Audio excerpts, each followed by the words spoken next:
সারা গায়ে চুলকানি, বছরের পর বছর ভুগছেন। রাতের বেলা শরীরে এমনভাবে চুলকানি শুরু হয় যে ঠিক মতন ঘুমাতেও পারেন না।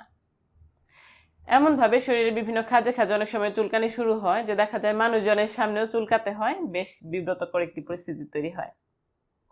হাজার হাজার টাকা খরচ করে ফেলেছেন বিভিন্ন ঔষধ খেয়ে, গায়ে মলম মেখে, অথচ চুলকানি যেন সারার নামই নিচ্ছে না। কেউ হয়তো এসে বলেছে যে করোনার টিকা দেওয়ার পর থেকে আমারও গায়ে এভাবে চুলকানি হচ্ছে, তাই হয়তোবা আপনারও করোনার টিকার সাইড এফেক্ট হিসেবে এভাবে গায়ে চুলকায়। আবার কেউ হয়তো এসে বলেছে যে আপনার হয়তো রক্তে ভীষণ মাত্রায় অ্যালার্জি থাকায় এভাবে গায়ে চুলকায়।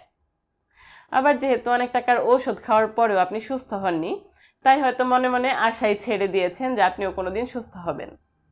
অথচ আপনি জেনে অবাক হবেন যে এটি অতি সাধারণ একটি রোগ এবং সঠিক ট্রিটমেন্ট যদি আপনি ফলো করতে পারেন তাহলে কিন্তু মাত্র 24 ঘন্টায় এই রোগকে আপনি টাটা বাই বাই বলে দিতে পারবেন।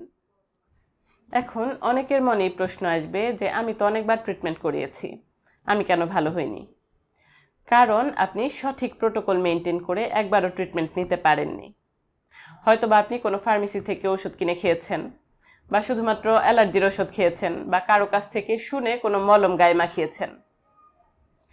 যদি সুস্থ হতে চান তাহলে অবশ্যই আপনাকে একজন রেজিস্টার্ড চিকিৎসকের দেখানো প্রোটোকল অনুযায়ী চিকিৎসা নিতে হবে।